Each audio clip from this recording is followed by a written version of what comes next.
Good evening, everyone. My name is Dr. Akilah Weber. I am the Assembly member for the 79th Assembly District. Thank you all so much for joining us this evening. I also want to thank all of the superintendents and representatives from each of the school districts who have taken time out of their schedule to join us as well. Thank you to all the parents, teachers, students, and community members who are also viewing our forum. We are also live streaming this event on Facebook and YouTube, as well as my website. So if you're able, please share, because you all will be getting some very important information. A lot of questions that not only you have, but a lot of parents have will be answered tonight. So please share if possible. Last year, the 79th Assembly District held a similar forum to discuss distance learning during the pandemic and what it would look like for families.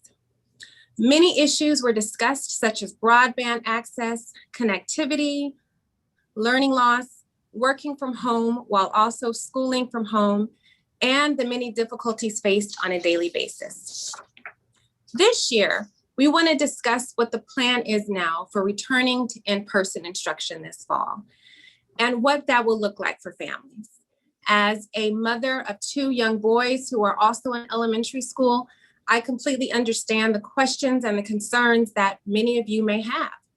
There are still many uncertainties that families are feeling, and I hope that this forum will provide a way to stay informed and hear directly from the school districts within the 79th Assembly District about what they each have in store, what the plan is, so that we can all have a safe return back to school. But before we get to the local superintendents, tonight we have a very special guest who has joined us to provide some opening remarks. Please welcome the California State Superintendent of Public Instruction, Mr. Tony Thurmond. Thank you, Assemblymember Weber. It's so great to be able to say Dr. Weber again in the 79th, and to have an Assemblymember who's also a pediatrician who understands the needs of our children. Thank you for your leadership and for your advocacy to see to it that we have important legislation that helps us to learn from this pandemic, so that as we go forward, we prepare in the ways that we need to for what seems like a once in a lifetime event, but we know we must always be prepared for the aftermath and how it impacts us going forward. It's an honor to be in the 79th virtually. Recently I've had the chance to visit some of your great school districts, and while I apologize I haven't been able to be to all of them, I want to thank the folks in Chula Vista who have hosted me. I know that we'll hear from some of those superintendents tonight. My goodness, what a period of time it has been. It is so tough, but we must think about how to rise from this moment, and we must ensure that our children get a great education. In spite of the physical challenges that we've experienced and literally losing loved ones during the COVID pandemic, in spite of dealing with what I call the pandemic of racism, watching the murder of George Floyd, seeing the treatment of our unaccompanied minors, a spike in hate against Asian American Pacific Islander communities, we must move forward in a way that says we will build back our education system better than it was before. We have to acknowledge that even before the pandemic, we were working to close learning gaps because we had a system that didn't always work for all of our children. And we have to now figure out how we move forward for our 6 million students and for their families. So good evening.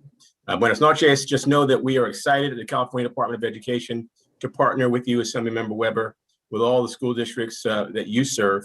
And we know that there are probably many questions, sometimes more questions than answers, but we will answer those together. Here's what we do know.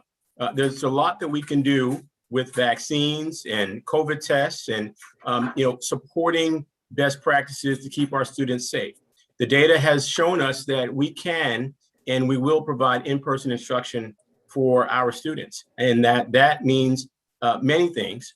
And I can't say it enough, the importance of vaccine, taking up the vaccine for our children who are ages 12 and older. We've been crisscrossing the state talking about the importance of vaccine because, as you know, Dr. Weber, it takes 5 weeks or so to achieve the full benefits of having gotten 2 doses and then the time that it takes. And so we've been saying to everyone, Dr. Weber, when you think about back to school, don't stop at new clothes and backpacks. but be thinking about getting that vaccine if you haven't. And we know that there's so many places where you can get a vaccine, even if you don't have an appointment. You can walk up and get it. It doesn't hurt. It's free. And so forgive me for my commercial to all your participants, Dr. Weber, but that has been a message that we have been delivering because we know that is among the most important things that we can do to get our families back to school safely. For those who still have a few lingering concerns, thanks to you and others in the legislature and the governor, our office has certainly worked with you all. There are some very, very narrow provisions for some forms of independent study for those families that are still working their way back to in-person and in the classroom. And we can all help to answer some questions about that. From my standpoint, though, what we have to do more than anything, the vaccines and then counseling and supports for our students to deal with the trauma that they just went through. And this state budget has $3 billion for community schools, expands mental health, builds on so many investments that have been made in mental health. And we're excited to work with you all. And as it relates to those learning gaps, again, just billions that have been provided to our districts to do things like additional tutoring supports, professional development for our teachers and staff. I want to give a big shout out to our parents and students for their resilience, as well as our educators, both classified and certificated staff, for all that you all have done during this difficult time. If you think about it, hundreds of millions of meals served during the pandemic, because we know that school means many things. It's the hall for learning, but it is also the way that we provide supports for many of our families who need additional supports. And during the pandemic at the Department of Education, we've built our units to do family engagement so we can reach out to families. We've provided grants to our districts to address issues around race and bias, and also to close gaps. And so we're standing here, Dr. Weber, at your beck and call to support you, your incredible school leaders, and your incredible constituents in the 79th Assembly District. And when you call, we'll be ready to answer. Thank you so much, State Superintendent Tony. I really, really, really appreciate you coming on tonight. Thank you so much for talking about the vaccine. Put on my medical hat. We will be having a back to school backpack giveaway, which I'll talk about at the end. But one part of that backpack giveaway will be vaccines. So we will be providing vaccines for people who come to that event, because it is so very important. We talk about being able to return to normalcy. We talk about being able to return back safely to schools. And for those who can, 12 and older, getting the vaccine is one definite reason to help your health and also the health of your family and your community.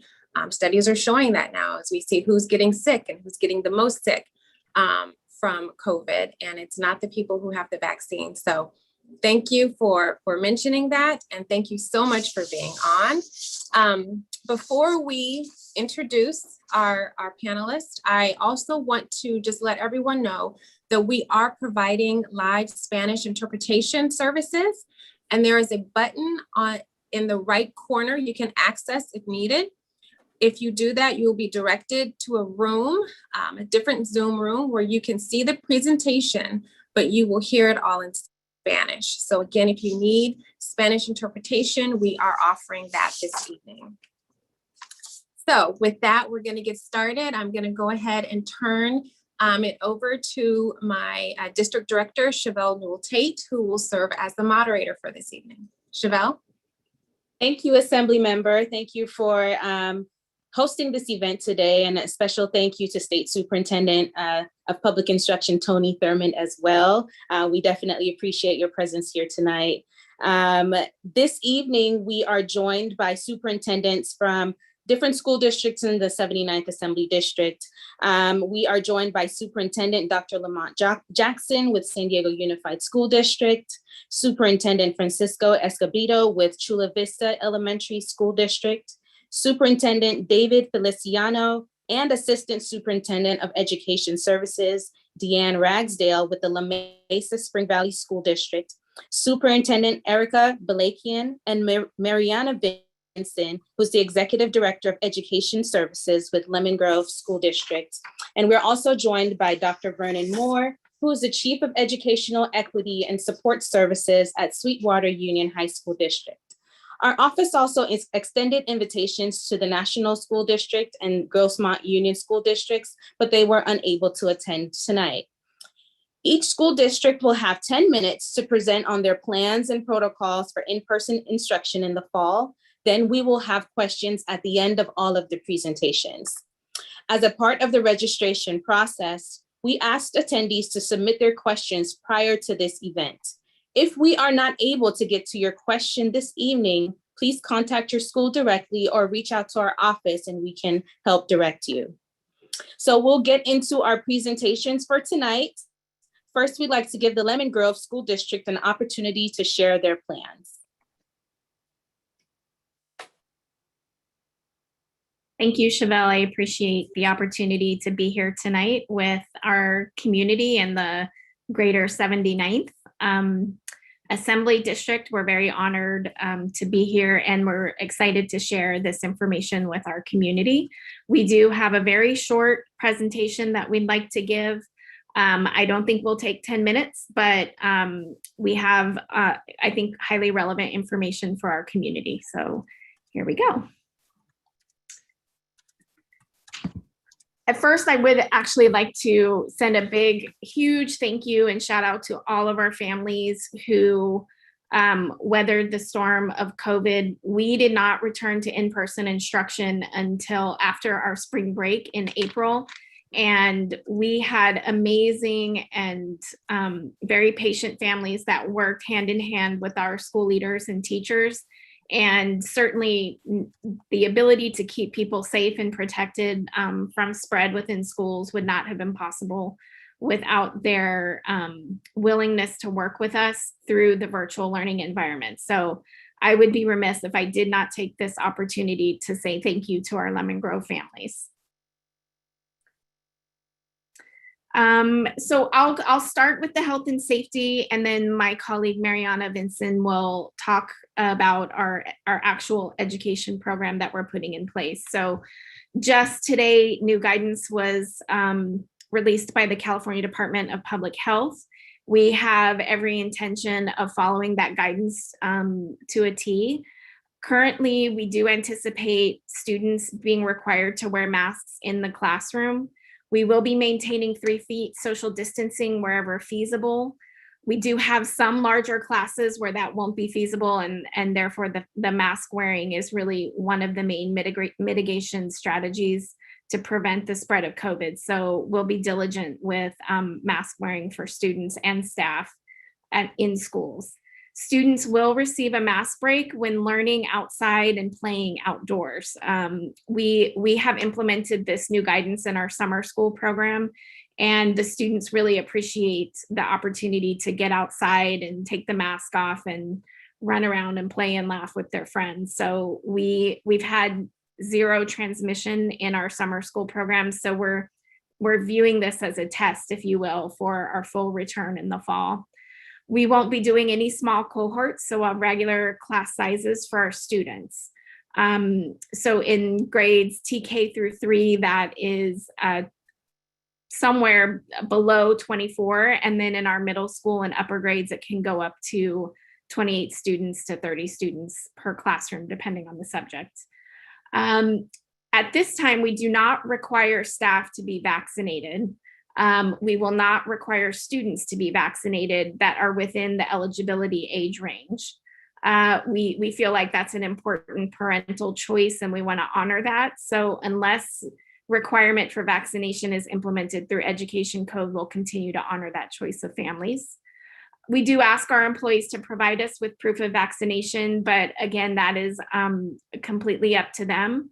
Based on the information that we have, we believe that we have about 60% of our staff, both classified and certificated, and in schools and at the district office, who are vaccinated.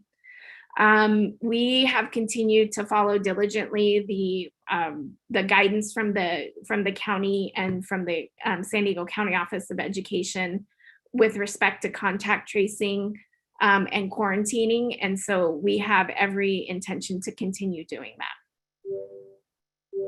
Ooh. Okay, forward, there we go. Other mitigation strategies that we will continue with that we have implemented and used this past year. universal screening and testing of students and teachers and visitors that come to our campus. We've implemented new HVACs and ventilation technologies in our classrooms to ensure that we are in compliance with all of the recommendations related to circulation.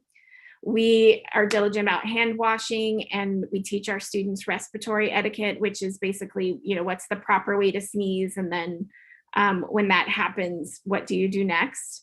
We definitely are very diligent about having our staff and students stay home when they're sick and requiring testing, a negative test to return if they're exhibiting COVID symptoms.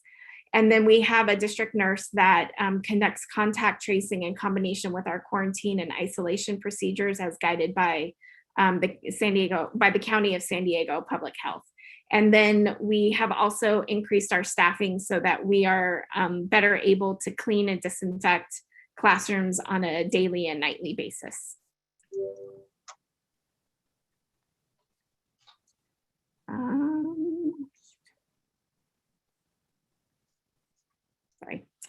And then for testing, we'll continue with free on-site surveillance testing for all students. This is a parental opt-in, and we do not require this. And so we actually have had pretty low participation.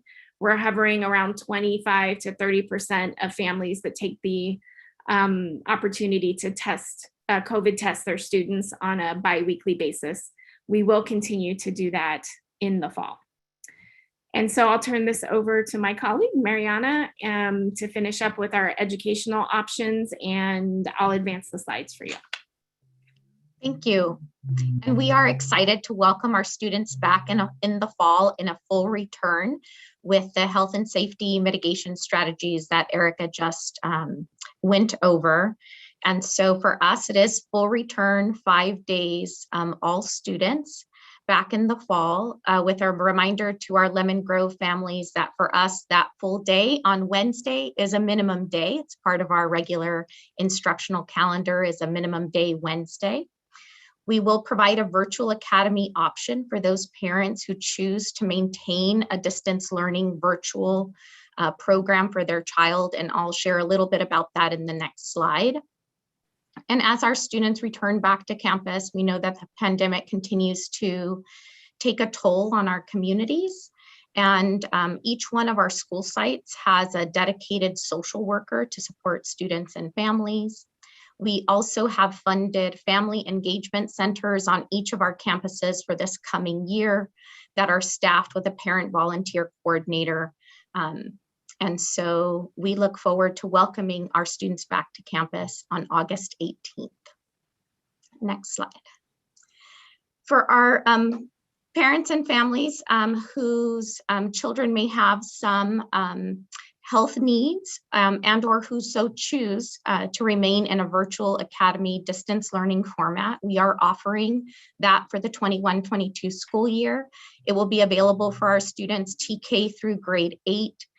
And instruction will be primarily virtual, but we will also be providing some in-person support as needed in small groups, tutoring, and also some enrichment activities, particularly for our middle school students. Our virtual academy program staff will be housed at the Palm campus, right here off of Palm Avenue in Lemon Grove. And that's where the virtual academy office will be, as well as the staff. There will be more information for our Lemon Grove families coming out in the coming week. And you may have already seen the survey that went out before the end of the school year. And so we look forward to welcoming you all back on August 18th. Thank you. Thank you, Lemon Grove. A quick reminder for the panelists. Our interpreter has requested that you slow down just a little as you speak so that she may interpret and catch up as you give your presentation. Thank you. That was very, very informative. Next, we will go to La Mesa Spring Valley School District. Thank you so much for having us. We're really honored to be here. And thank you, Assemblymember Weber, for putting this together. And We love you here in La Mesa and appreciate everything you do for us. So I am here with Deanne Ragsdale. Deanne is our Assistant Superintendent of Education Services. We are from La Mesa Spring Valley School District. We represent the communities of La Mesa, Spring Valley, and also a small sliver of El Cajon, about 11,500 students. We are just over 1,500 teachers and staff altogether, and are really happy to share about school next year. This is actually really timely because the new guidelines from the California Department of Public Health literally were released within the hour. So we have some good information to share on that. And school starts for us August 11th. We will be starting school 5 full days a week and unmodified schedules. And right now we're fully open for our Summer Learning Academy. We have over 2,000 students on campus now participating in the summer learning activities. So just a little bit about returning to school and the guidelines from the California Department of Public Health. So it's a little confusing for parents because the language that we use for the CDPH guidelines is we call them guidelines. And typically a guideline isn't a requirement. But the CDPH guidelines are a requirement, and they're made a requirement by our local health order that dictates that schools follow CDPH requirements. And so that means that that's health regulations for us. It's the law. It's what we must do in terms of mitigating COVID risk in our schools. These aren't independent decisions that were made on behalf of districts. So just wanted to make sure that that was clear. We've, obviously over the last 2 years have received a lot of, feedback from parents and the community about, masking guidelines and things of that nature. And just want to reiterate that they come from the California Department of Public Health. So next year, students and staff, both according to the new CDPH guidelines, will be required to wear masks indoors. However, there is not a requirement for masking outdoors, and so that will not be a requirement in our schools. There's a quote here from the CDPH guidelines that says, recent evidence indicates that in-person instruction can occur safely without minimum physical distancing requirements when other mitigation strategies, in other words, masking, is implemented. And so we expect that students will be distanced about 3 feet because that's just the typical distance between desks in classrooms. But beyond that, there's no minimum distancing requirement that we will put into effect, except during meal time where we will maximize distancing as much as possible because obviously students will then be unmasked and in closer quarters. Our testing plan, I'm going to hand it off to Deanne to share about that. Thank you.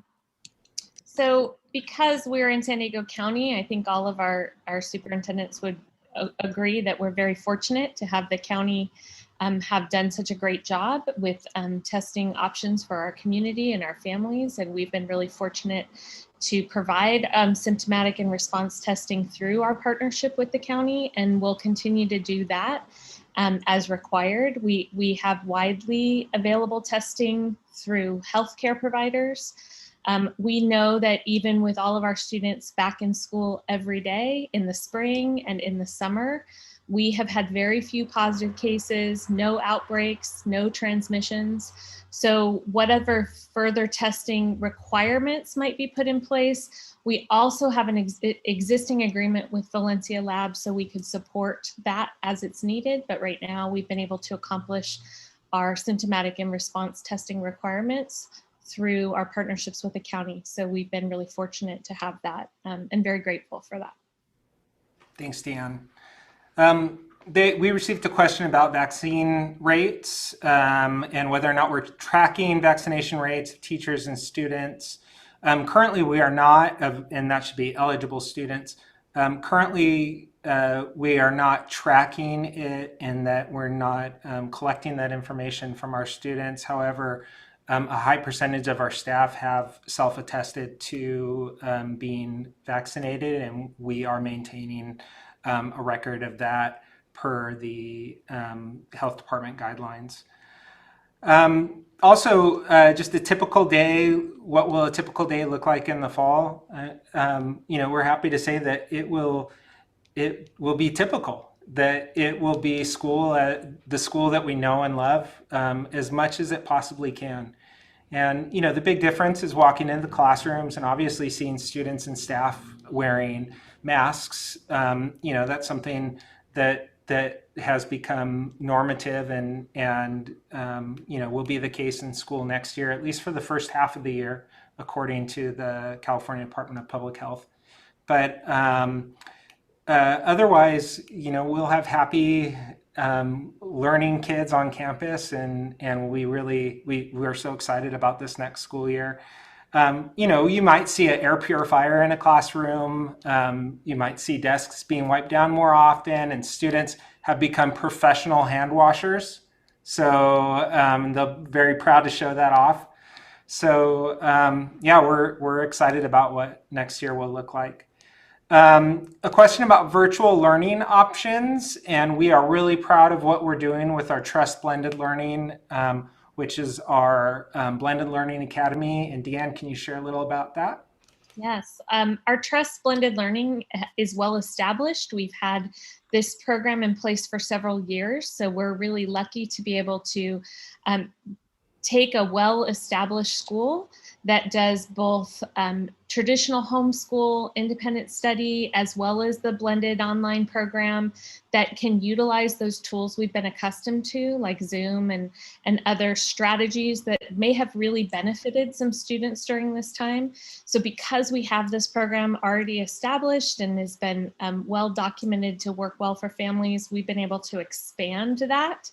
And we are seeing a growth in enrollment for families who have that need or even have that desire because that was a better fit for their family or their student. And so we have been staffing and enrolling through the summer for even through the spring for families that felt that that was going to be the best choice for them moving forward.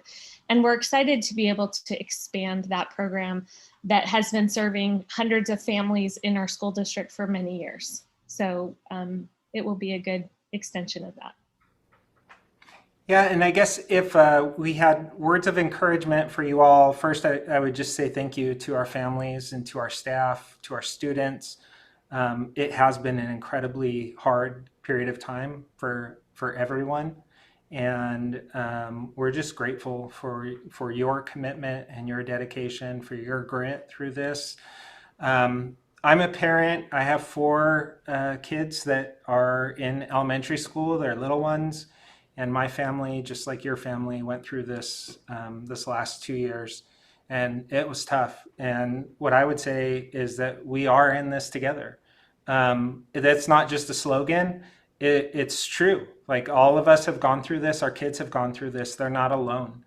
And so it's not as if our kids are in a vacuum and are just being plopped into normal life and are expected to then function as if things have been normal. No, all of us have gone through this, and it has been extremely difficult, and our teachers know that, and parents know that, students know that, and we are deeply committed to the children that we serve. And we love them with all our hearts, like we would our own kids. So we are just so grateful to all of you, and we just want you to know that that we are here and that we care, and we continue to be in this with you together. So thank you so much for giving us the time to share today. Thank you for those great words of encouragement and your extremely informative presentation. Next up, and we're doing very well on time, great job. Next up, we are going to have San Diego Unified School District give their presentation.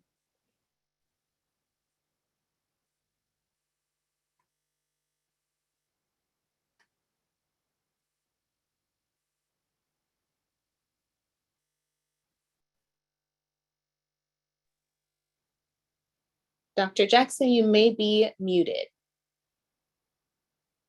That is very true. Thank you very much, Ms. Tate. First, I want to begin by saying thank you to Dr. Weber for putting this together. This opportunity for us to share our plans and come together and have a conversation. Second, thank you for your work with your colleagues. What is happening at the state level, as Ms. Thurman said, is truly going to help us transform schools. And as he talks about building back better, Dr. Weber, you and your colleagues certainly push the buttons so that we can see and realize an investment in public education like we haven't seen. And so I want to thank you for that. For those who haven't met me, I am a product of San Diego Unified. I grew up in Southeast San Diego, and it was certainly the impact of educators in the San Diego Unified School District that has helped me become who I am today. And that is why that I give thanks to folks like Dr. Weber, who was able to pass and get a budget through which included a compounding COLA that supported us in recognizing the educators. And when we talk about a 3.2 in that arena to go into the LCFF, that signifies that we are going to be able to do the work that we need to do to transform our schools to support students. So as we begin, one of the big questions that we got was, what are we doing for learning loss? And for us, this year has been a huge year for the summer experience. And as you can see here, our academic program, we had over 24,000 students enrolled. We normally support about 2,000 students during the summer school. So you can see that we have made a tremendous investment in supporting our students around this idea of learning loss. And we certainly doubled down on that to provide enrichment opportunities for over 10,000 students in our district. And I think that is signaling that this is what we're going to have to do for our students as we reimagine what learning can be like for our students. And we haven't seen this in, gosh, I've been in the district, well, I will say over 30 years. And in recent memory, I can't remember us investing like we have this year. And so that's one way that we are going to close the gap and continue to support our students who have had a very a tremendous year across the system. As we think about coming back in the fall, we are going to return, as many districts have already communicated, to full instruction 5 days a week. We are going to have transportation as we have in the past for all of our students that we have supported. We're bringing back our primetime support. We know that this year has shown us that the social emotional support that is needed for our students will be something front and center for us, and the mental health supports that our students need. We will be ensuring that all of our students receive the food and nutrition that they need to be successful and be healthy will be in place. And we have maintained this partnership with UCSD, and we will continue next year our partnership around testing, and we will be following the guidelines of the CDPH and the recommendations going forward. In terms of protecting every school community, we have made it our main priority for safety. And so we have mitigation processes in place, from hand sanitizers, hand washing stations. Obviously, the social distancing isn't as rigid as it has been, but we will continue to have those mitigations in place. We will continue to follow all the CDPH guidelines around mitigation. We also have monitoring. So we have worked with staff to make sure that we do ongoing walkthroughs at schools to make sure that the mitigation measures are in place, and that we provide feedback to schools on how we can get better in terms of ensuring that air purifiers are in the classrooms, that ventilation is where it needs to be, whether it's with HVAC systems or additional air purifiers. We will continue to have that in place for our schools, and we will continue our campus visits.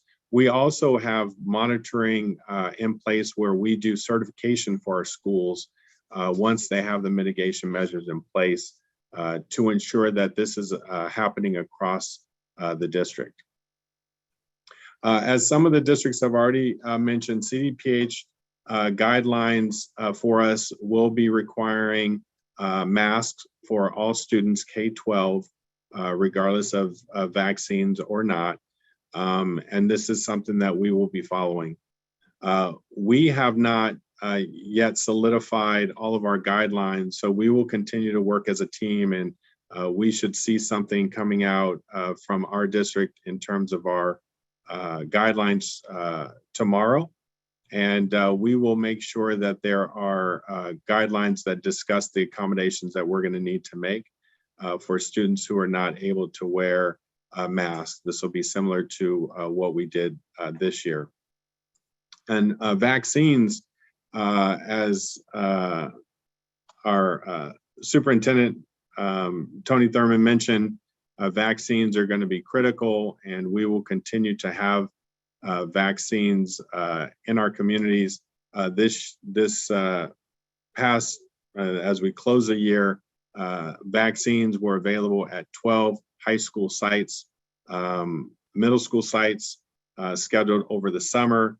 And we want to make sure that we continue to make them readily available for our students. And so we're still working out what that's going to look like. And folks in our community will hear about that in the coming days, what that will look like for our students who need support in vaccines. We will continue to utilize the ClearPath screening for students and staff in terms of coming onto our campuses. Now, site screening will not be required, and we will also continue to look at asymptomatic testing for unvaccinated staff as the guidelines provide for us. For us, we will continue to maintain the safety of our students. And one of the ways that we can maintain safety for students is to make sure that we provide social, emotional, and academic supports, and that we provide access to students through counseling, psychologists, mental health professionals. Really pleased that we have invested in the additional counselors that we'll see on our campuses. And our commitment is to make sure that mental health is a priority in the San Diego Unified School District. We will continue our focus on student-centered learning, specifically implementing ethnic studies, restorative practices. We will maintain a focus on ensuring anti-bias, anti-racism practices, and we will be unapologetic, as I have said in the past. We will support our most marginalized students. We will continue our focus on standard-based grading. And again, our focus on social emotional learning, wellness, and health. One of the ways in which we ask our parents to assist is to make sure that parents, family members, extended family are having age-appropriate conversations with our students, with their children, and check on their emotional well-being and communicate with us at individual schools where your children are attending, so that we are able to provide the counseling support that is needed, or put families in touch with outside resources so that our students can get the support they need. We are also going to be working with our students, a committee of students, if you would, on what we need to do to further support students and create environments where students feel safe in communicating their needs, for our staff to be able to identify when a student is in distress and how we can intervene sooner. Again, continue to have conversations, as David spoke about. Students are getting really good at hand washing and hygiene measures. And again, help younger students with mask wearing and proper mask wearing. And we'll continue to support our students on our campuses with mask breaks as they need. As I mentioned, meals will be provided to all students at no cost. We'll provide meals for students both who are present and who are in our virtual academy. Again, we'll make sure that students receive meals the beginning of each week, and we'll continue to distribute food. Our virtual academy options for students, we will have a virtual academy option for students for the 21-22 school year, 5 days a week, and this will be K-12. For any families who haven't already completed a preference form, they can continue to do so. We ask that families do that sooner rather than later, so we can provide the appropriate supports. And they can go to Virtual Academy at sandy.net if that is an option that they would like to choose. And again, as a reminder for our school community, the first day of school, we are looking forward to it, Monday, August 30th. And that concludes our presentation. Thank you for the time. Thank you, Dr. Jackson. That was great. Next, we will move to the Chula Vista Elementary School District for their presentation. Thank you. Have a few short slides to present. And yes, I think we may hold a record on when we start school. It's going to be less than 10 days. July 21st is our first day of school. And however, we've had students come to our school sites since right after Labor Day. We've had all our foster kids, our homeless students, and students of that have difficulty at home still come to our schools through a distance learning support program that our YMCA help. Like I said before, our first day for students is July 21st. I believe after spring break, we had about 55% of our students in a hybrid type of format. And we're looking for, coming close to 100% on the 21st. So we're even though we've been open for a while, having everyone come at the same time it's going to be very exciting. But we know, we're like in the middle of a pandemic, post-pandemic world, and it reminds me of the Twilight Zone, right? Where whether you're wearing mask or no mask or things evolving and changing, we have to be, really prepared with the unknown and be okay with it. be okay with it. So we're definitely looking at these regulations that just came out today, and have plans of trying to get, we have amazing weather. Parents live in Florida, hard to be outside with the mosquitoes. However, here in San Diego, we bought canopies for our kids to learn outside or eat outside, and we definitely want to maximize the amount of time our students can be outside. So that's a real focus. However, definitely when they're indoors, masks are going to be a requirement.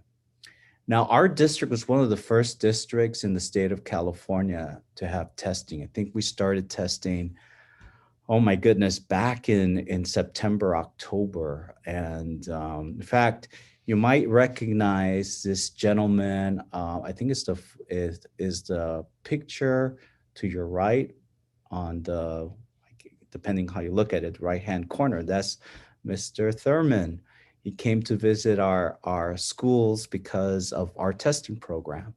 And we have been very, how could I say, focused on ensuring that we have a very safe school for our staff members, for our parents, and will continue that effort.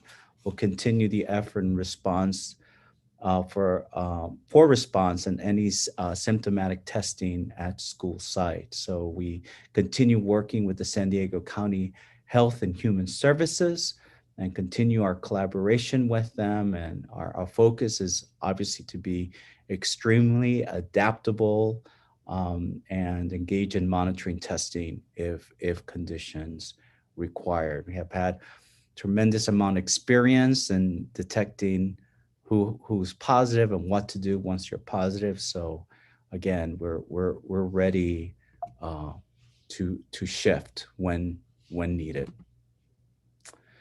Vaccinations for teachers, students, and staff is going to be a huge focus. And actually, I want to share my applause and our partnership with the Chula Vista City.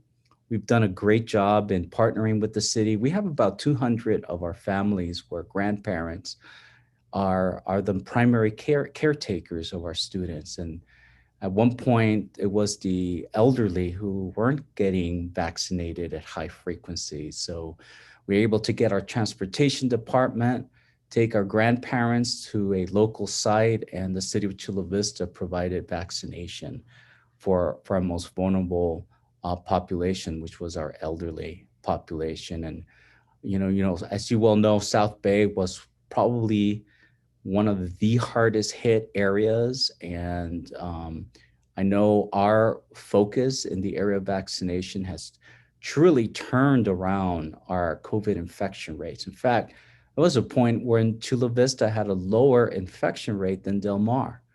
And I know that's due to the amazing partnership we had with the county, with our city, in making sure that our adults were vaccinated and they were vaccinated expeditiously. And I really want to applaud our council people, especially Ms. Nora Vargas, who made sure that our Southern County was a focus during these vaccine stations. And hopefully once the vaccine for elementary school students get underway, which we hear is as early as September, we'll be able to make that a significant focus for students as well.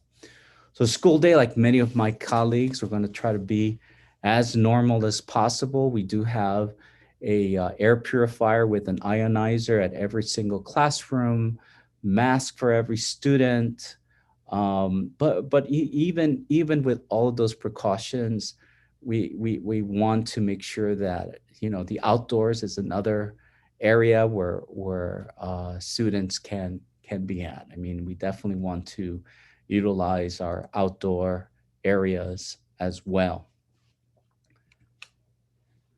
So we also have a virtual academy that will also begin on July 21st. We have about 300 students plus, and looking forward to how they continue to perform. We created some student criteria. We know that even though during this pandemic, there were some learning loss, but however, we did find pocket of students where there was actual learning acceleration. We had students that through this environment went up 1.5 to 2 years. So these were students that we, tapped into and see if they were interested in this virtual academy, as well as perhaps also students who parents are a little hesitant because of medical conditions as well. So our virtual academy will be beginning on July 21st, and preparing for student return, again, critical. Like a lot of my colleagues, with all this state and federal funding, our plan calls for an increase of social workers, counselors, psychologists, impact teachers, and expanded learning through the year. So that has been a plan that has been approved by our board and done most of the hiring already. And we're looking for just a different climate, right? Because it's not only the students who've how could I say, have been traumatized, because there's been a lot of deaths, where family members have passed away, but also our teachers have faced some trauma as well. So we've really put a lot of effort in mental health, not only coming back, but really throughout the year. We've done a great partnership with Mental Health of America. We have virtual counselors connect with our teachers. So that has been a tremendous impact for many of our staff members as well.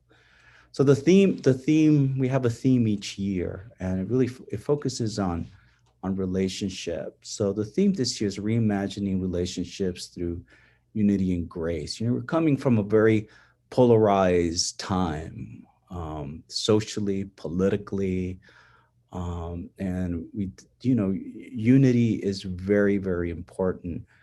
And part of that is how do we confront issues that rip us apart? And I believe one of the things I know that Mr. Thurman talked about is the racial injustices. He called it I believe it was racial pandemic. And we're going to have Dr. Wood this Friday. His name is Dr. Luke Wood, talk about microaggressions. And these are microaggressions that can be as insidious as a COVID-19 virus that can affect classrooms and really put students at a place where, you destroy their dreams. And so that's one pandemic that we want to eradicate as well is microaggressions and that racial injustice. And so that's what we're doing in Chula Vista. And again, I'm holding a town hall meeting for any parent that's watching this on July 15th at 6 p.m. I sent out a superintendent's message today at 3:45. Join us at cvesd.org and please connect to our town hall meeting. I'll give you even greater specifics on how we're going to open on the 21st. Thank you. Excellent information. Thank you for sharing that. Definitely encourage you all that are watching to join that town hall to get even more of your questions answered. Lastly, we have Sweetwater Union High School District to give their presentation.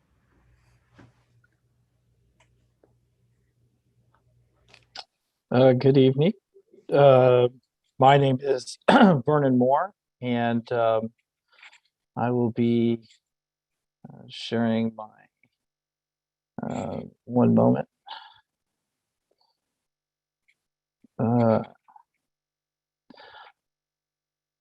I'll be sharing our district's plan regarding reopening. It's a pleasure to be here. I would like to thank Ms. Newell Tate, as well as Dr. Weber, of course, for hosting this incredible forum. And to my colleague leaders, thank you for sharing your information. It's actually really good that we get a chance to get together and hear from each other, because just as Dr. Escobedo from Chula Vista mentioned, the Sweetwater District, we have an early start as well. We start on July 21, and I'll talk a little bit about that and some of the steps we're taking to get ready for our return. I'd like to just shout out to our school board, President Segura, and our 4 trustees that represent our areas. We serve, we're the second largest district in San Diego County. And we're Union High School District. We serve middle school grades 7th and 8th, and then our high school grades 9 through 12. And then we also have an adult school program in our district. We serve the communities of National City, Chula Vista, Imperial Beach, and then the southern San Diego region, including San Ysidro and Otay Mesa. This is our district leadership team. Our superintendent, Dr. Moises Aguirre, would be here. He had a pre-scheduled conflict with today's meeting, but certainly this is the team that is working with our principals and our teachers and other employees to support our families and students at our schools. Very proud to be part of this great leadership team. We have this enrollment was about last year in the 2020 and 21 school year. We have about 39,000 students, maybe a little bit less, as we have experienced a bit of a enrollment decline in our region. With the primary group is Hispanic Latino, with other student groups, including Filipino, white and African American, and other student groups following behind in the demographic. As I mentioned, we are ready to open up to in-person instruction July 21, and we will be 5 days a week in person, following the guidelines. And as each leader has mentioned, those guidelines from the California Department of Public Health just came out hours ago. And so just like every leadership team we're pouring over those guidelines to make sure that we're following everything. We're planning to release a statement. We're making sure that our statement that goes out this evening matches with the guidelines that just went out. But there's mask mandates where we have masks inside classrooms and indoor spaces. We've got air ionizers in all of our indoor spaces for classrooms. Masks are required on our buses for transportation. There's a cleaning and sanitization schedule that we have as well. Also, we have meal service and testing. We've partnered with San Diego State for some testing protocols at our sites. We were doing we were doing PCR testing, but also antigen testing, where we can give a result in about 15 minutes. And so we had the opportunity to do that, and we'll look to continue to do that at our school sites as well. And I think one of the things we're really excited about is in this return is that our athletics program and our visual and performing arts and our extracurricular programs will be back. And I'll talk a little bit about that in a moment. And ultimately, again, folks will be doing screening at home. And really, we're looking forward to utilizing our outdoor spaces. I think it's really in alignment with what a lot of our colleagues said earlier. The big push is vaccinations. and we are encouraging all of our families to get vaccinated. It has been proven now to be one of the most effective defenses against COVID-19, including against the new Delta variant that is coming out. We've sent on our website, we have information about vaccinations, and we've sent this to all of our families, vaccination sites. We've hosted vaccination sites on our campuses, and we will continue to look into doing that. The region itself, in May, we were reporting a 70% vaccination rate for the entire South Bay region. Again, echoing Dr. Escobedo, our county supervisor, Nora Vargas, and folks have been really helpful in pushing the vaccination rates here. And again, to reiterate, South Bay, of all of the counties in San Diego, was hit one of the hardest. We had a school where 28 of our students had a family member directly affected by COVID. They lost an immediate family member due to COVID. So COVID has been very, very real in the South Bay. Our infection rates were higher than most other parts of the county, and so I think that's why we've seen an increased vaccination rate, and that's really for us a key piece of fighting the COVID-19 virus. Just as other folks have talked about, we're really looking forward to setting up and we've got in place some social emotional supports for our students. We have a partnership with San Diego County Health and Human Services. We have dedicated therapists and clinicians ready to serve students. Our counselors and school psychologists are all gearing up and ready for the return to school. It's working with our families, taking opportunities to capitalize on lessons, and really dealing with our whole child. And our social and emotional support lessons are in place. And really, this is an opportunity for us to focus on multi-tiered systems of support. In all of this, there's going to be some groups that need some more targeted support and intervention, but all of us have to be very aware of what systems and what support mechanisms are out there, and making sure we're making those referrals. And so all of our reopening efforts have really focused on this, and we'll be meeting with our principals tomorrow to go over these pieces with them and ensure that they're well prepared and well informed of how to get support to our families and students. As I mentioned, I'm very, very excited. We're reopening school, but we're also reopening to a full athletics program. And as the person who happens to be the president of the Metro Conference and working with the athletics program in the Sweetwater district, we had 5 section champions, as well as 2 state champions in our region. And I as I've listed here, from Otay Ranch and Olympian High School with boys soccer, Otay Ranch's softball, Eastlake High School was the baseball open division champion in the San Diego section. And then our 2 basketball teams, one from Bonita, one from San Ysidro, won the state regional championship. And we also had a player go 4th in the Major League Baseball draft, Marcelo Meyer of Eastlake High School. And I think this is really one of those indicators that hopefully we're steadily moving back to some normalcy. And so we're very, very proud of those efforts.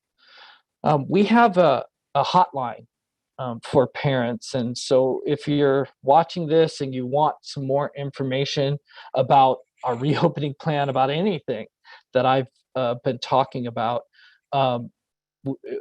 we have a hotline at 934-5099. That hotline will be open as we get ready to open up school. And it'll be open through this week for folks to answer questions. If there's enrollment questions, questions about our mitigation, questions about wearing masks, bus transportation, all of it, I encourage anyone to call our hotline so that they can get the latest information. And we're happy to have that set up from 8 to 4 this week. It'll be on. People will be answering that hotline. I also just wanted to make sure folks knew we have a group that's called our Black Learner Advisory Committee. And this Saturday, we're hosting an event at East Lake High School. It's not only for our African American students, but we will be reaching out to those. It's open to anyone, of course. But there are absolutely some themes that have to be addressed. Many of us have, if you've heard from other leaders, we've talked about what's been going on in our communities, not just with COVID-19, but with some of the fracturing and concerns regarding law enforcement, politics, and everything else. This is an effort to bring us back together, and it's entitled The Summer of Unity, and our Black Learner Advisory Committee, really modeled after the Black Learner Advisory Committee in our Chula Vista Elementary District. Having an event for students and families on this Saturday to come together, share some food, and prepare ourselves for the upcoming school year. Again, our school year begins July 21. Again, if anyone can contact our parent hotline this week, but in case you didn't get that number, you can always contact us at Student Support Services. The phone number is 619-691-5564 or student.services@sweetwaterschools.org. Once again, it's a pleasure to be here, and I look forward to any questions should folks have. Thank you. Thank you, Dr. Moore. And that concludes our presentations for tonight. We have a little under 20 minutes to go into the question and answer portion. As a reminder, this portion is, we did ask attendees to submit questions prior to this event. So these are the questions we'll go into right now. Then we can go around in kind of the same order you presented to answer the questions. And they're all addressed to all the superintendents or assistant superintendents or chief of educational equity. And a lot of them are already answered. Actually, we had a lot of questions about if masks would be mandated. And so you've answered all of that, and, you know, offering mask breaks to students to go outside and take their masks off. The next set of questions are surrounding COVID-19 protocols, especially if there's a positive test on campus. So what is the district's notification plan if a student, teacher, or other staff are tested positive for COVID-19 or have visible symptoms? And we can start off with Lemon Grove School District. Sure. So we will continue to follow the same practice we used in the prior year. We notify a classroom set of families if we have a positive case in the classroom. And then we give a generalized notice school-wide, just to say that there has been a positive case at the campus. If we've had what's deemed close contact, we do encourage families to have their children tested. And the same with our staff members. If they've had close contact, we ask their close contacts who are not vaccinated at this time to quarantine and test before they can return back to work. Thank you. La Mesa, Spring Valley. So we follow a similar process. I think that you'll probably get the same answer from most of us. We identify close contacts. We notify those that need to be notified that they need to quarantine as appropriate. Those orders change, and what's required changes at the county level. So we're constantly watching that. We'll notify the school site. We also required to notify staff. And there's both OSHA and county health requirements around those notifications. So we all have a process that we follow to identify when there's an exposure, who we need to contact directly, and then who we just need to give advice to that they've been potentially exposed. And so we all do that, I think, in a pretty similar way. Okay, thank you, Deanne. Anybody with a different answer? Okay, sounds good. We had a lot of questions about vaccinations as well, which you have all answered. We had a lot of questions asking if vaccinations will be mandatory. So the answer to that is no for the folks who are viewing. Another concern that folks were raising was the Delta variant. So should cases continue to worsen, will families have the option to return to distance learning or a hybrid option? And we'll start again from Lemon Grove. Sure. We haven't actually discussed if there's any special guidance related to the Delta variant for our students. So in terms of families having the option to move back and forth between virtual academy and in-person instruction, our stance at this time is that families that opt into virtual academy, that we're encouraging them to make that a commitment. However, there are guidelines within the legislation that was just passed that families are able to move back and forth between the two, and there are some deadlines that we have to comply with. But in kind of all of our communications to families, we've encouraged them to really think about this as an educational option for kind of the year, because there's obviously staffing that we have to commit to, and it's not as flexible to shift staff back and forth as parents may or may not change their mind. Thank you. La Mesa, Spring Valley?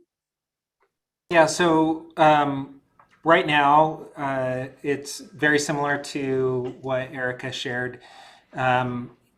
Parents are encouraged to participate in our Trust Blended Learning program if they're uncomfortable sending students back to school, or if there are health risks for those children. However, we wouldn't dictate when there would be a shift to distance learning or something like that. That would come from the county health department or the California Department of Public Health. We don't anticipate that happening, but we're always watching the health regulations closely. It's what we live and breathe right now. So we just have our eyes and ears open. But right now, the option is definitely our independent study / blended learning program to parents that are interested. Thank you. San Diego Unified. Very similar. We are fully committed to opening in person. For those who opt to do the virtual learning, that's available.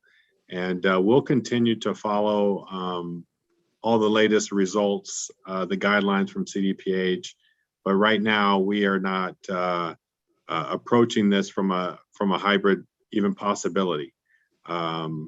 We know that we need to stay committed, and we'll be watching closely because of the safety needs of our students and our staff. But right now, those are the two options we have for our families. Thank you. And Chula Vista? Yeah, I think one of the things we've learned is to be very flexible, and just want to let you know that on a weekly basis, as superintendents, we all meet and we get the most updated information. If things change, we will change. I do know, though, that one of the best protection against the variant is to be vaccinated. So again, I just want to share with everyone that vaccination is real key. And the higher the vaccination rate, the less issues we'll have with the Delta variant. Thank you. And lastly, Sweetwater. Yeah, thank you. And I just want to make sure I was going through my notes. We do have a virtual option. It's called Launch Academy. And parents, if students have had the opportunity to enroll, we started Launch Academy last year. And we will be keeping that going. As far as any shifts from in-person learning to virtual learning, for in mass, that certainly, as everyone's indicated, is not something we're looking forward to, or not something we will plan if that is what happens as numbers increase, or if the numbers increase. But I think, to echo, folks, the vaccines have been proven to be very effective against the Delta variant. And so as vaccination rates climb, we believe our ability to stay in-person learning will be secured. Javelle, before you go to the next question, I just have another piggyback question. Since we're talking about transitioning back and forth, I just wanted just to highlight, just to make sure everyone has the answer as to whether or not, if they choose to do the distance learning option, if they will have the option of returning back to school that same year. As all of us, or many of us, have stated, the vaccine is really the way to go. However, we know at this point you have to be 12 and older. And so our younger students, like my two boys, are not old enough to be vaccinated at this time. And so some people may not feel comfortable at this time, but hopefully, fingers crossed, once it gets approved for 12 and under, some of those families may feel a little bit more comfortable once their children are fully vaccinated. So for each of the school districts with the distance learning plan, will those parents / families, kids have the option to return back into the classroom this year if they choose to?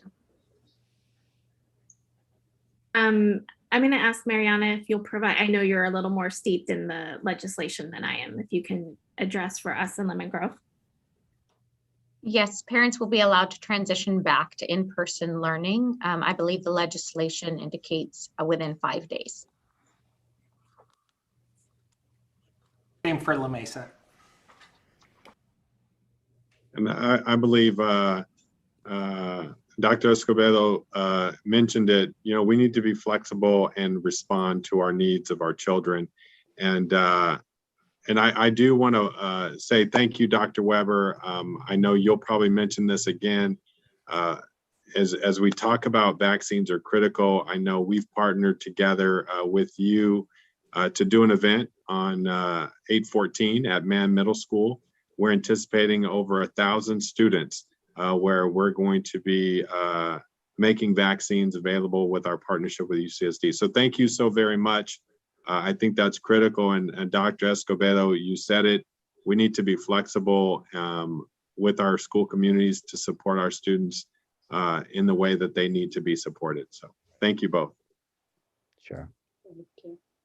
And as for us, yes, we will definitely bring our students back. However, some schools are impacted than others, but we will find a space, for any student that wants to return to school. Yes, and Sweetwater is very similar. There's a premium on in-person instruction. We have seen some of our students perform very well in a virtual environment, but for middle school and high school students, there as well as any students, there really isn't a replacement for an in-person instruction. So as those opportunities present themselves, yes, families can make the transfer back. Thank you for asking that. Just one more question, I'm sorry, since we're on vaccinations. One question that often comes up in regular workplaces, and so I'm sure they'll probably come up in the school as well, since you may or may not know who is vaccinated as far as teachers and staff. If a parent wanted to find out if their teacher or the teacher of their child was vaccinated, would that information be provided to them? Well, I'll just answer for Lemon Grove. We won't disclose that health-related information to families. Yeah, that's something, it would be a HIPAA violation for us to provide that information. I think that's going to be ditto to for Yeah, I Eric. think, yeah, there, and it's not, it's the HIPAA violation, but you know, it's also our agreements with our employee groups. And so we wouldn't be able to provide that information either. Thank you. Great questions, Dr. Weber. Thank you. We'll go into this next question, particularly about IEPs. We got a few questions about this. So parents want to know what options are available for students with disabilities, IEPs, and other health issues that cannot return to in-person instruction. How will Virtual Academy ensure it serves students with IEP and dual immersion students? Go ahead, Erica. Yeah. I'm going to defer to Mariana. Yes, our Virtual Academy program will include our students on IEPs. So we are planning to have a program that includes mild to moderate services, resource specialists, speech, all of the support services that our students with special needs may be in assistance of. Similar in process to what we did during distance learning, while also providing, again, an opportunity for in-person support for those who may want it in addition to the Virtual Academy.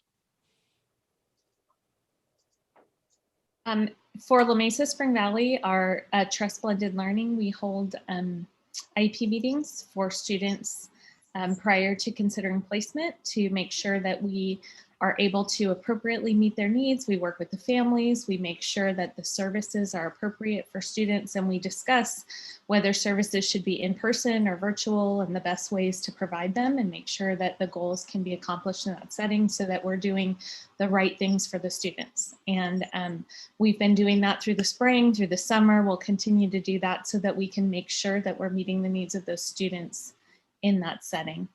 And I think that we're really equipped to provide all the services students need and make sure that all students have the appropriate access, but then also can make appropriate progress. And that's really the balance, is making sure that we're keeping in mind if they have particular health needs that might put them at greater risk, how we can meet those needs, but also really thinking about how to help them make appropriate progress and what those services look like. Our providers, and I will speak across the county, have really learned to do things in really unique ways this year to try to help kids make progress in really challenging settings. So we're going to keep on doing that. San Diego Unified. I would ditto what Deanne just mentioned. Thank you for that. I think it's critical first and foremost, and we have this in place. Parents need to work with their school sites. We need to make sure that case managers are involved, that the school site meets. We discuss what the needs of the students are, and that we're able to meet those needs. So I'm not going to repeat everything that Deanne said. She did a great job, and I think we'll find that across all districts. That'll be a critical partnership between the parents, the child, and the educators supporting that child.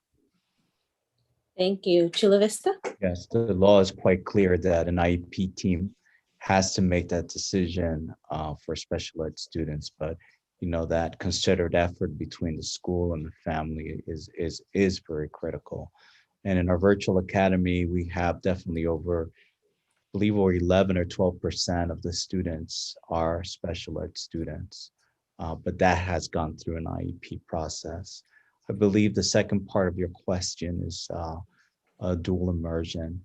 The dual immersion, we're waiting a year to see what are the best practices we've gleaned, you know, in this virtual setting. So we're not offering a dual immersion virtual academy at this moment.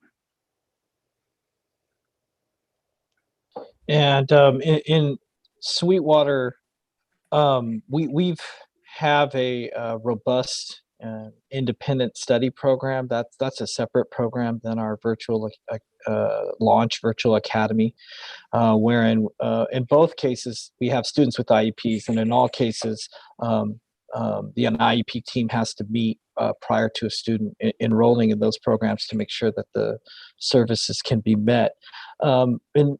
But we also have a home hospital program and other programs for students that are medically fragile or for whatever reason are not able to physically come to school and could benefit from that.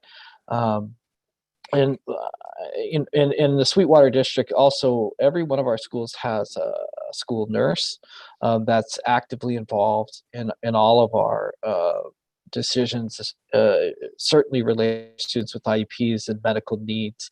And so having that healthcare professional on the campus is a great help to make sure that students with medical needs are being met, whether they have an IEP 504 or whatever their situation is. Thank you for those great answers. We have time for one more question, and then we'll close tonight. And this is from a parent, after doing virtual school last year, my first grader has never stepped foot in her school. What are the plans for preparing these students to know where to go on the first day of school?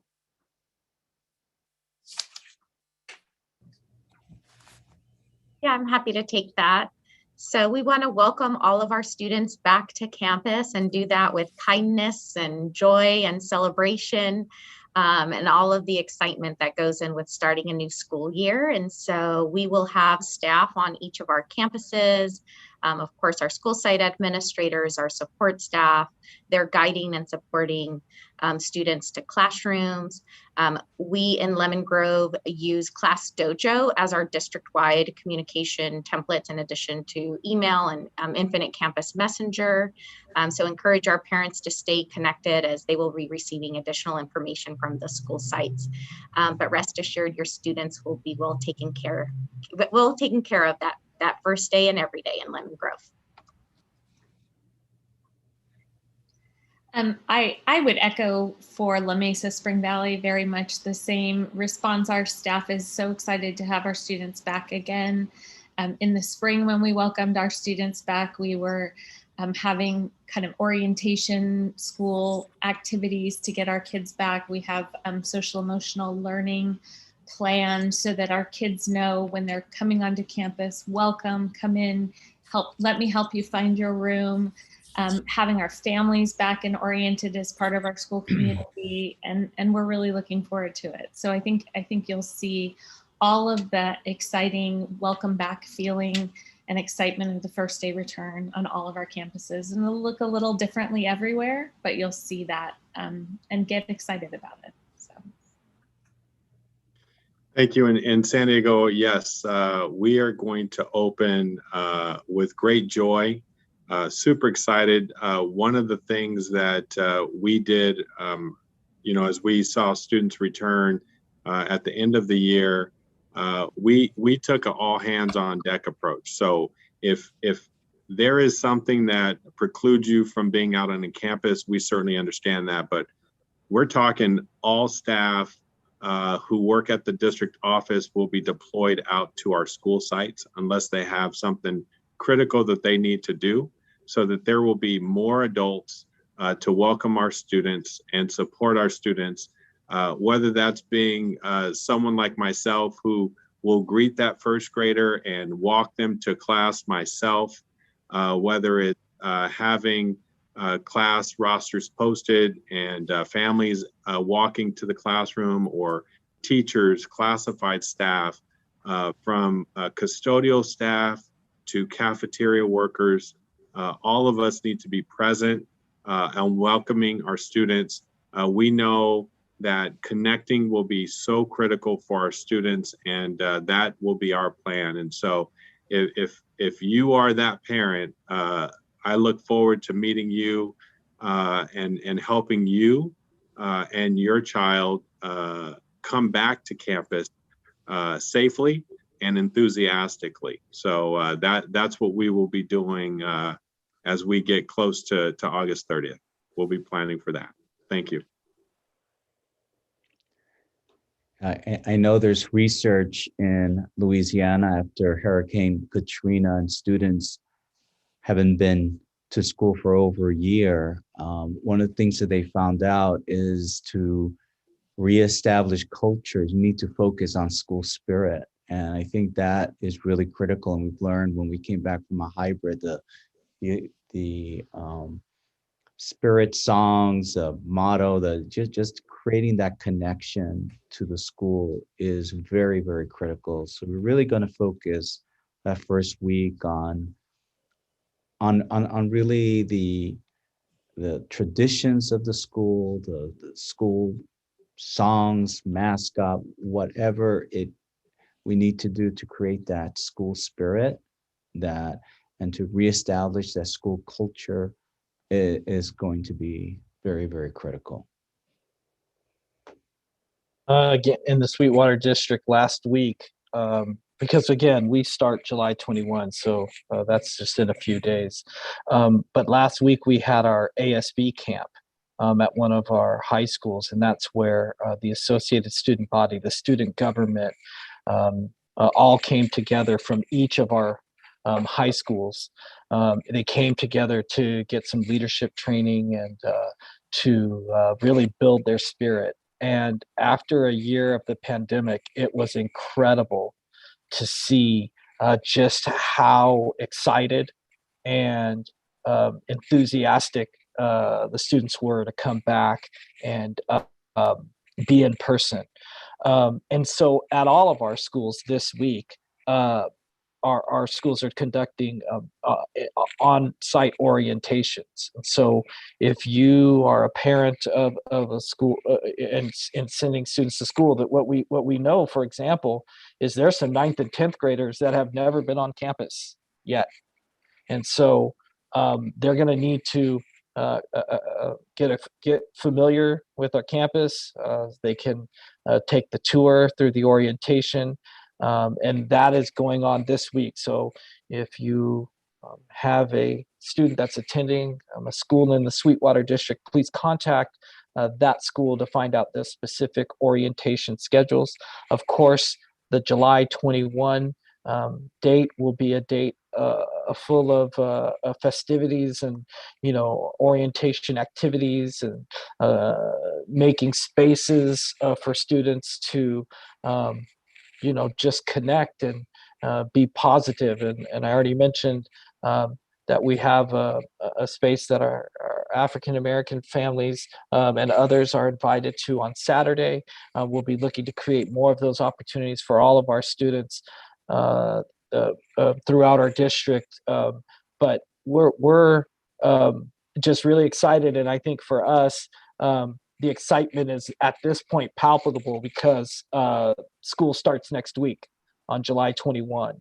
And so, folks want to make sure if you're in the Sweetwater district that you're ready, you're enrolled, and you're ready to go and get back to in-person instruction, and those that are going to be participating virtually on July 21, because we are ready and we are excited. Well, thank you everyone so much for participating this evening. Thank you to all of the superintendents, representatives from the different school districts. As everyone can tell, there's been a lot of thought that's gone into how to bring all of our students back safely. And, one of the key words is flexible. This is a situation that we have never experienced in our lives. And so we are learning every day. Vaccinations are key. And so before we go, I just want to remind everyone, we've said it a few times, but please save the date for our upcoming backpack and school supply giveaway. That will be on Saturday, August 14th from 10 a.m. to 1 p.m. at Horace Mann Middle School. We are also partnering with UCSD to provide the COVID-19 vaccinations for families who decide to get vaccinated. Please contact my office for more information at 619-531-7913. I know that we probably were not able to get to everyone's questions tonight. So if you still have questions, please feel free to reach out to your individual school or your individual school districts. As you can see, they are more than welcoming in terms of answering all of the questions or concerns that you may have. So thank you once again, and good night, everyone.